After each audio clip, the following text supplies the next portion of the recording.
Excuse me, let me get out. I can't play all the video for obvious reasons, but what I will do throughout this video, I will try to play little bits of it. But this took place recently in Yorkshire, I believe.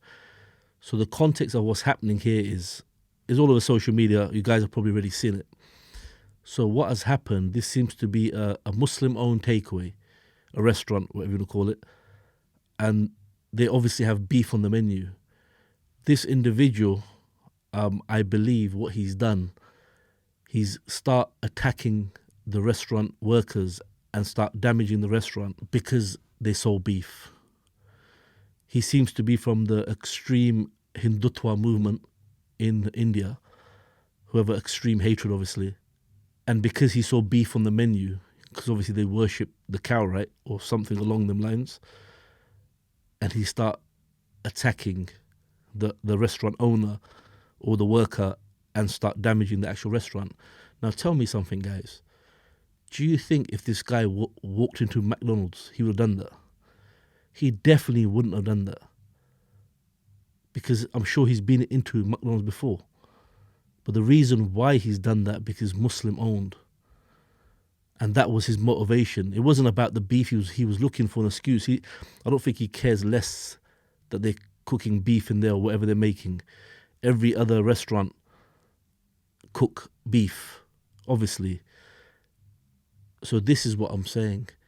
So the tolerance of the Muslim community. Look what we are going through as a community right now. This is an onslaught.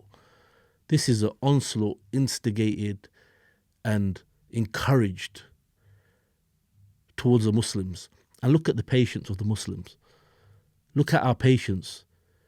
We're getting demonized left, right, and center. But that's our patience is because of our religion. A lot of other communities could not deal with this onslaught. But we deal with it with patience because of our religion. And look, this is a perfect example. The guys own a takeaway. Let's watch it again.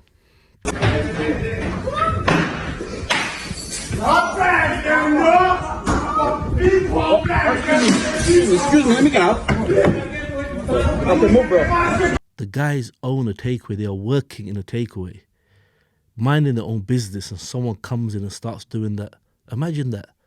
Just because they're Muslims. Imagine that's your only crime.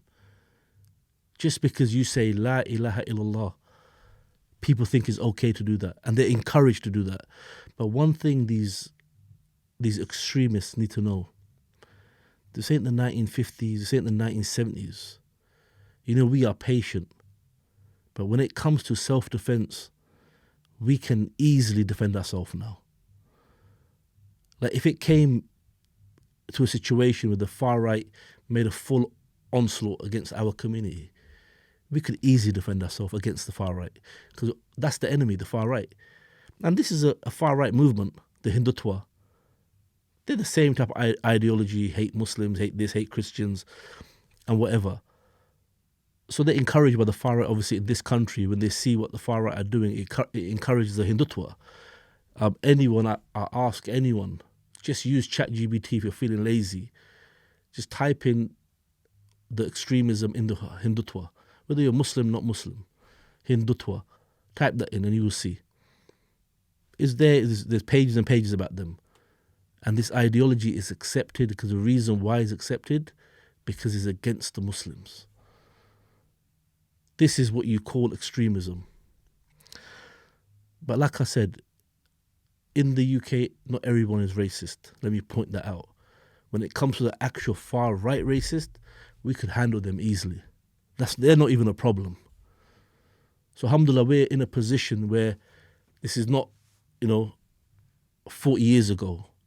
We are in a strong position to protect ourselves against racism.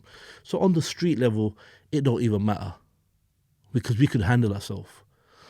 The problem would occur, don't get me wrong, if someone like Farage got in power and he manipulated the armed forces against the Muslims. And yeah, that could be a problem, no doubt. But on the street level, man, these far-right bare-belly thugs, they're not even a problem no more. We will handle them in self-defense like this. This is pure self-defense. They are in the man's premises, trying to break up his shop. So where's the condemnation? That's what I want to know. I haven't seen no condemnation. Where is it? You know, imagine a Muslim went into a restaurant that sold pork and he reacted like this. That would never happen because no Muslim in his right mind would do that if he's got any sense. But imagine a Muslim did that because the restaurant sold pork. That will be on the main headlines on every single news outlet. This has just gone brushed under the carpet. And this is the double standard, the two-tier reporting, the two-tier policing.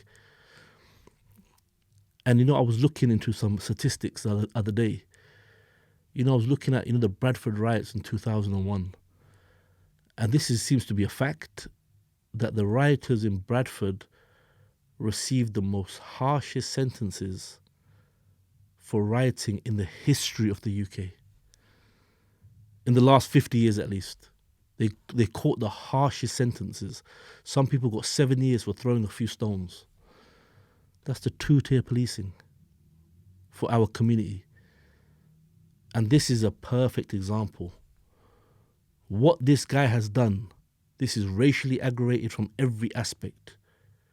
Religiously, Islamophobically aggravated, but there's nothing about it on the media. And it makes me sad, don't get me wrong. It makes me very sad when you see that, because these people have not done nothing wrong. But here's a message for the Hindutva in the UK, a message for them.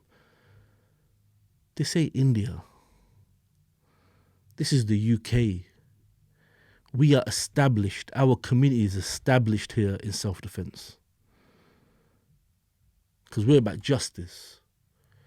We don't provoke it, but we will defend it 1,000,000%. So understand something, Hindutva. We are established in self-defense. When it comes to self-defense, we will roll over you like it's nothing. So these extreme Hindutva, they have been creating problems all around the country.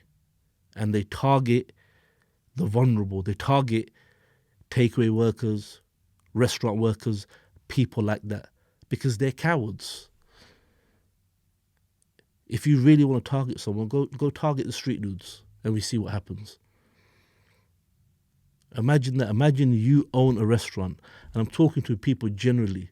I'm talking to British people, Christians. Imagine you own a restaurant and somebody walks in there and starts smashing up your restaurant because you sold pork. That is not acceptable. And that will be on the headlines in this country. But for some reason, this has just gone under the radar like it's nothing. Hate crimes against Muslims have been normalized. Look at the statistics. Look at the statistics. No community is as racially abused as the Muslim community in this country. The statistics speak for themselves. Islamophobia right now is out of control, but the sad thing about this Islamophobia is these cowards only try it with the vulnerable, with the people that don't want no trouble. If you really want trouble, there's people out there that want trouble. Go to them, but they won't because they're cowards.